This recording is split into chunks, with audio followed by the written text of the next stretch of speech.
Okay. Better turn the heat down because I'll try to stay awake. All right, so what we're trying to do here is we're going to get real and want to avoid ineptitude. What's ineptitude mean? That means you're not good at your work. I mean, you try to do something and you crash and burn on it. I think I got basically that. Avoid that. You need to avoid that. Now, what we condition is to find, concern, identified, correction, applied, and repair, verified. This is a real story, but the names have been changed to protect the innocent. All right. Hey! Don't misinterpret the signs right here. But that sign does not mean that you do a burnout. Yeah, okay? That's not what that means. Okay, so basically, this will be Charles right here. Okay. Good job, Rick. Right. I like that right there. Something Good from job. Honda. Yeah. Well done. All right. So somebody has to ask the right questions. When does the concern happen? Cold only, hot only, after a hot soak, bumpy roads, at just 1 or 2 speeds or loads. When you're talking to somebody, and like if you happen to be in a situation where you're supposed to write up a work order, what you don't want to do is not communicate well or not ask them the right questions, because it can cause, like let's say for whenever I worked at a small dealership one time where occasionally, you know, the service manager also was a service advisor.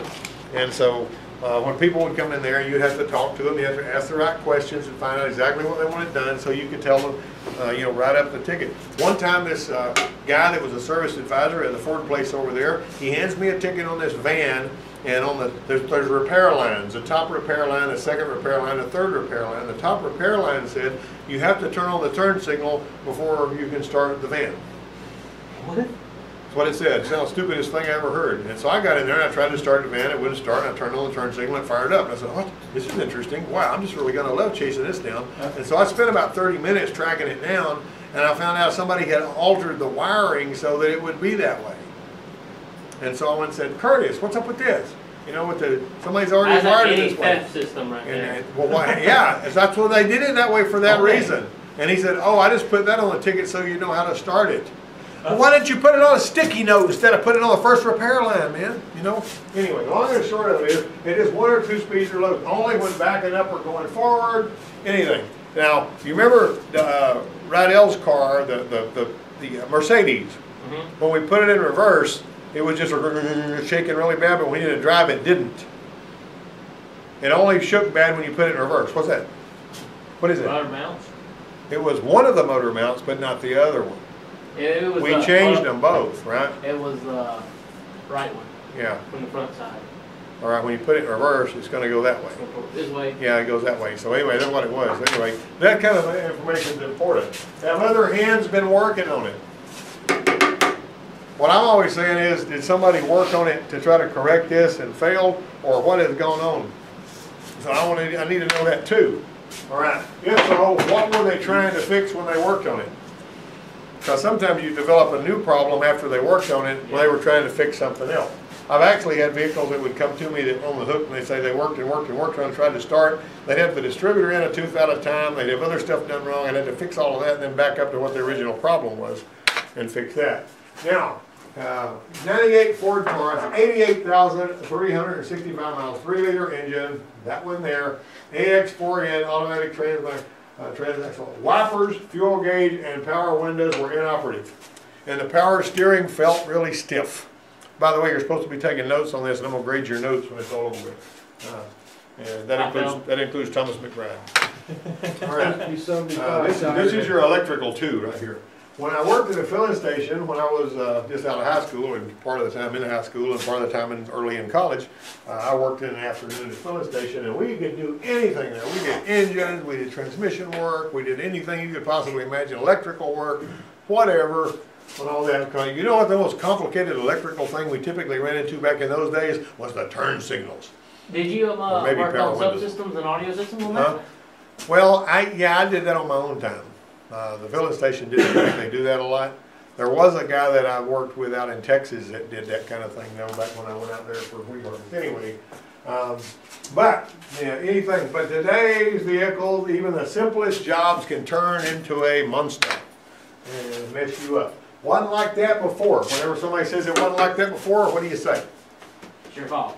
Nope. What you got to say is, well, whether you might think, well, it's not anything I did. Well, the smartest thing you can do is go and say, well, let's just look and see what we see. You know, if it's something we did, we'll take care of it. If it's not something we did, you know, maybe something that appeared that just happened like that. Like the story I like to tell was whenever my sister had this 77 Chevrolet Caprice that she was driving, and it was a gas hog, and the radio wouldn't work after my dad put brake pads on it. And it was blowing the fuse. And my sister blamed it on my dad. You know, of course, my dad did, you know, when he had a shop, he just let it go in one ear and pick up speed and go out the other. We ain't gonna be bothered by nothing my sister said. But what happened was I took the radio, when I took the radio out and I wasn't touching the car with it, I noticed the fuse wouldn't blow until I touched the car with the radio, and then it would pop. And so that was inside the radio. Got it? Anyway, did he cause that when he put the brake pads on? No. Seemed like it. The radio's working just fine when we pulled it into the shop, right? All right, so customers draw that conclusion repeatedly, and the logic seems sound if they can get the shop to absorb the expense. The battery had been replaced on this Taurus at the gas station, and it was after that the problems came about. So, what do you think caused problems, I guess, at a gas station? Not at just the gas station, but after replacing the battery. On the Taurus, having encountered situations in the professional career as a spark chaser, first thing we did was look for common links between the failed components. That's what we're going to do. If you got a bunch of stuff that doesn't work, it happened all at one time, we're going to see maybe what happened. Yeah, maybe. So that's what we were thinking. All right, so the Taurus didn't have any running problems. It just had a list of inoperative systems: wipers, windows, variable assist power steering, fuel gauge. Drawing on that list, we opened the wiring schematic and started looking. We're going to start digging. What do all these things have in common? That's how we're going to go about this. All right, so the wiper motor, ground G104, is on the left front inner fender near the air cleaner.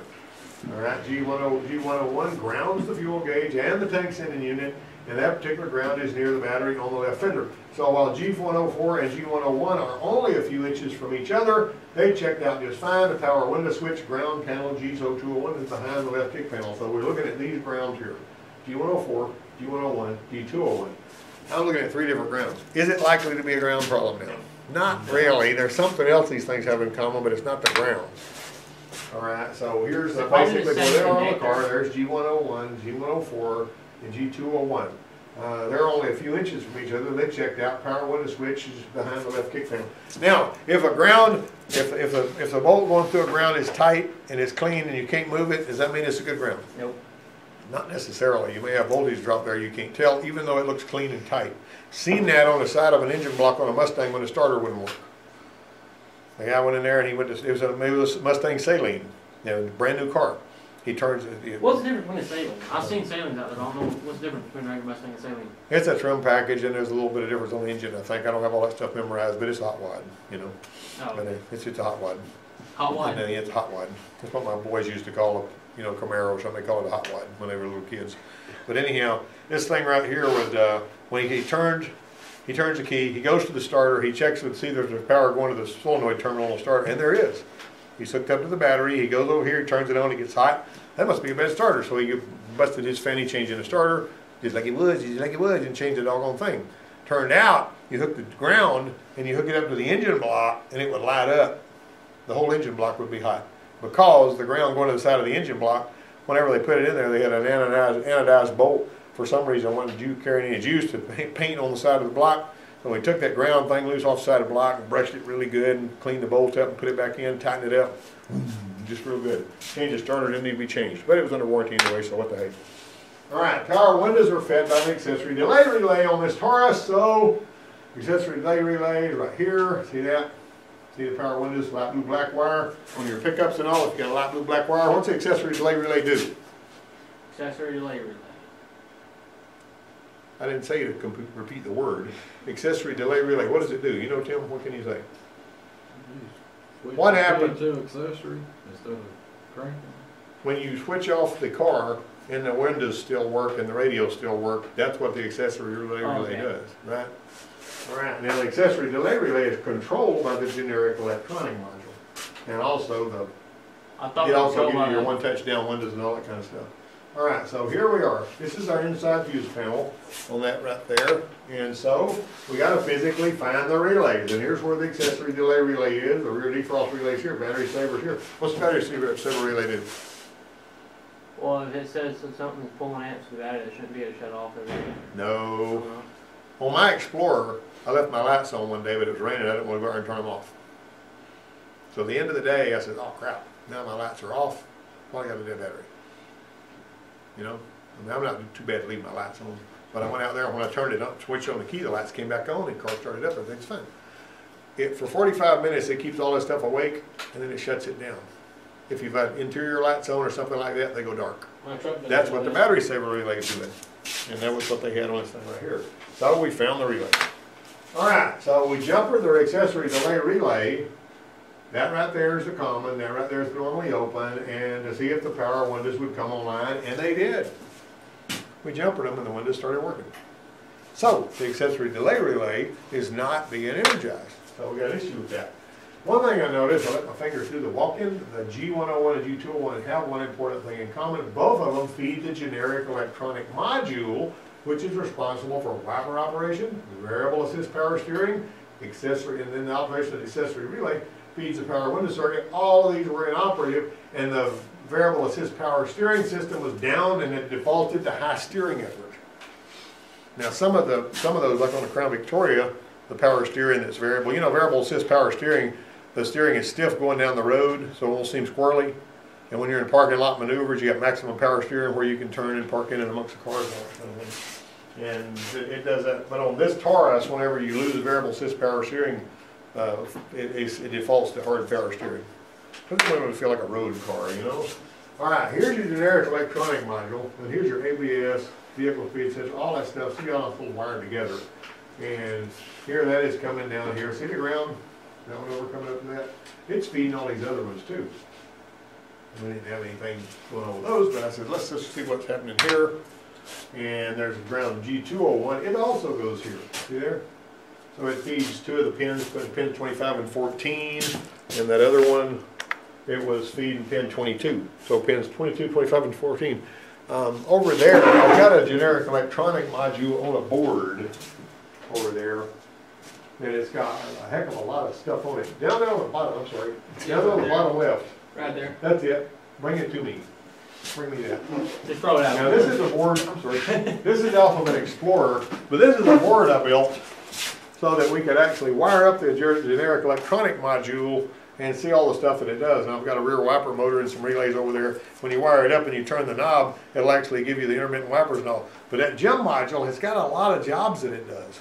And if you don't think that board was aggravating to build with all the little bolts and wires and all these little labels and all that kind of stuff, it's a pain. So, but anyway, the generic electronic module does anything that has to do with timing and all that kind of stuff. All right, let's move along here. Come on, Noe. You're late. That's all right. Noah's been out there working. Yeah, I know. Noah does his job. Noah's like a Terminator. He does not stop ever until his job is done, right? All right.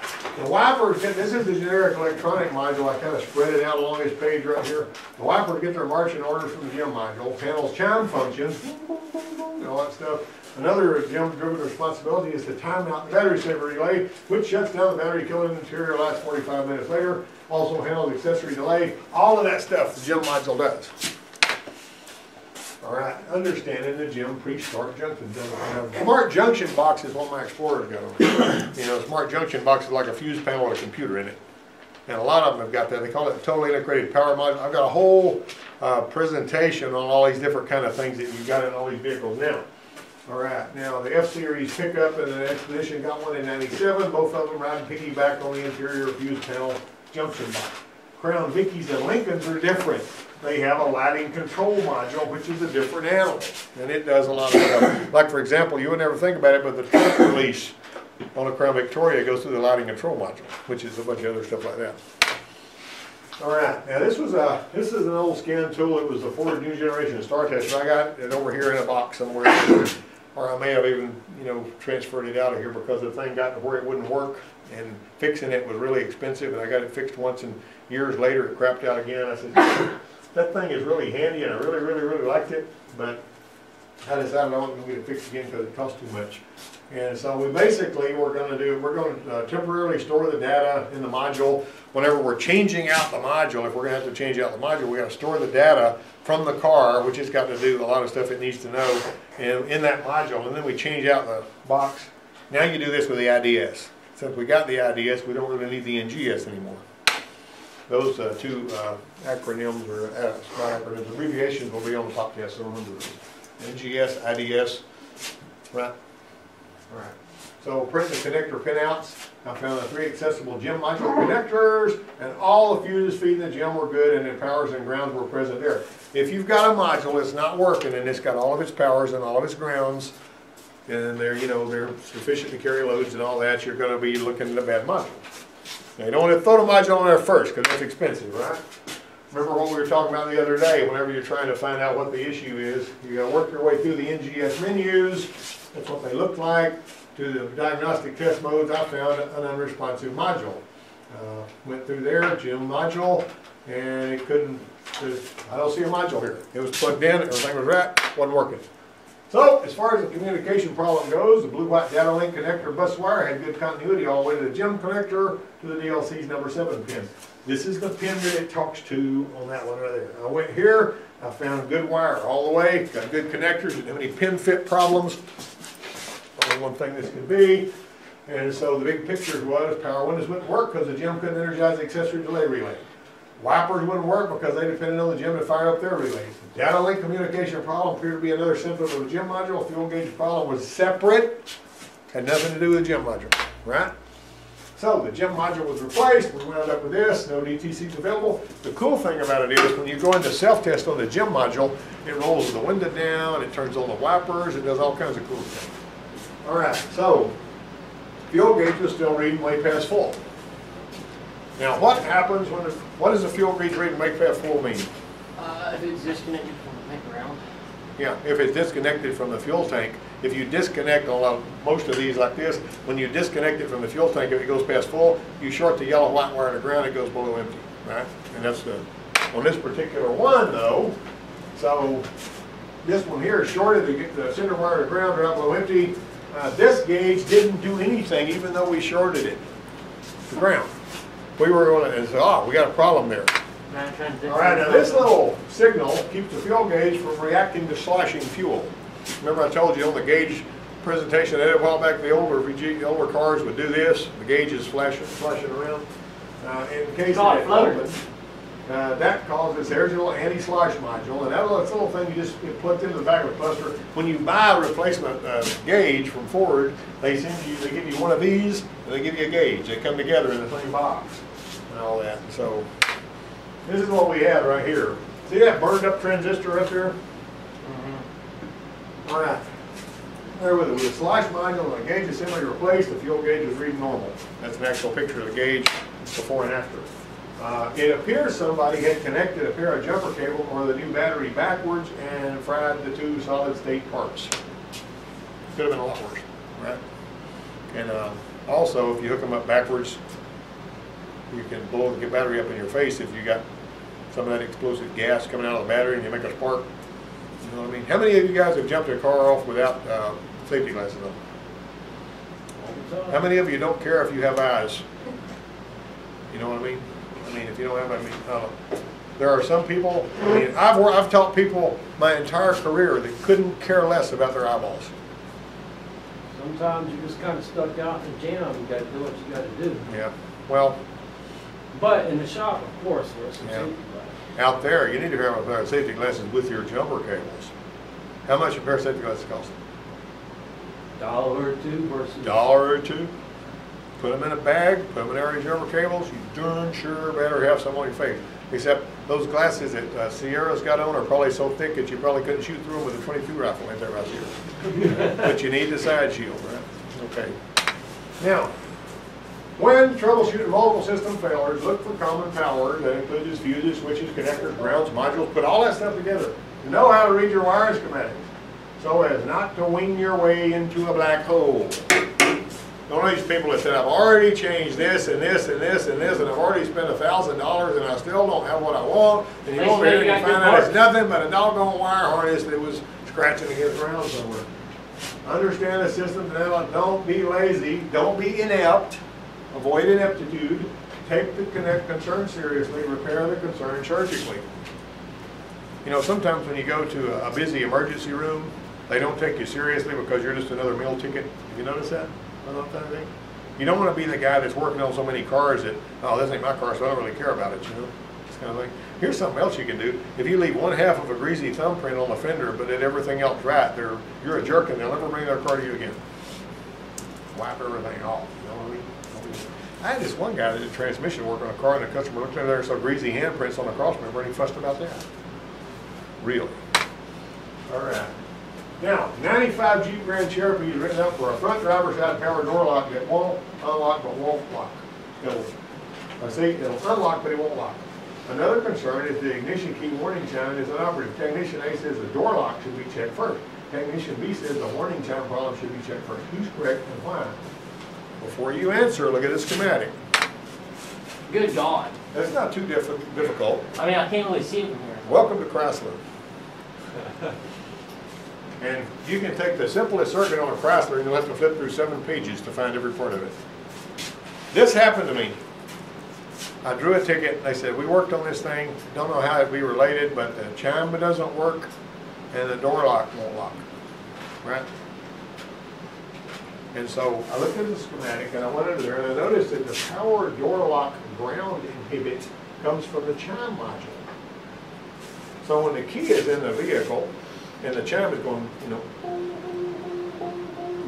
the power door locks won't work on the driver's side door. Why is that? Why would the engineers do this? You don't lock your keys in the door? Exactly. They don't want you locking your keys in the car. I don't know if you've ever tried it before, but that Sable out there. If you put, you can have the window down when you do this. Have the window down when you do it. Put the key in the ignition. Lock the door. Close the door. The gym module says, It locks the door. If the key's in the ignition, now if the key's laying in the seat, it won't do it. Do not rely on that though, because it's not 100% accurate all the time. Well, it is if the key's in the ignition and the ignition lock cylinder, everything's got to be working right. But if you just leave the key laying in the seat, it won't do it. Hey, true story. You seen them proximity keys on the new vehicles? Yeah, Where if you leave the key in the vehicle, the doors ain't supposed to lock. yeah. Back in January, I was getting married, and the wife left her key in the car, and it's supposed to be a proximity key, you know, and it is. Yeah, it's got, you know, these three, Yep. you know. She locked the car, went inside the building, come back out, and her keys are locked. Ah, it's wonderful, isn't it? It's supposed to be a proximity key, Yeah. though. It's not supposed Yeah. to lock. Yep, there you go. But she, that was a crash and burn, wasn't it? The moral of this story is don't keep that thing in the key at the cup holder. You better put it in your pocket. Don't rely on it. Yeah. Anyway, they didn't need it. Most people don't even know it's like it on those old Taurus. I know this one here. Anyway, when I got under there, I found out the chime module wasn't even there. And I said, They probably got tired of hearing that noise and No. yanked it out. Donnie was working on the darn thing, and he got tired of listening to the ding, ding, ding, and he pulled the chime module out and put it on in the toolbox. And I said, there's no chime module in here. Oh, I've got that over here. After I did all this work, where's the chime module? Dong, dong, dong. Everything goes ringing right. He pulled it out. But anyway, see, he forgot to put the chime module back.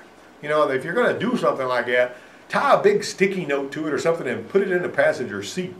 So you'll forget it. Don't lay it on your toolbox, right? You got that? I'm getting tired of mine. That chime module. But that chime module is required by law. If you unhook it, you should go to jail. No. All right, then. Anyway. All right. Tell me, make sure you turn your notes in because I'm going to grade you on your notes.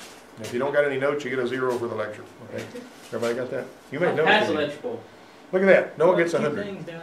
Huh? I wrote 2 things down. Here, that's okay. You made notes. Anybody else write notes in here? Yeah, he's got them in there. I got you. Okay. Well, I'll go ahead and give you a good grade for that. If you didn't have that Chevy hat on. Okay. Oh yeah, okay. Oh, I'm sure. Yeah, we're making that up as we go. So. All right.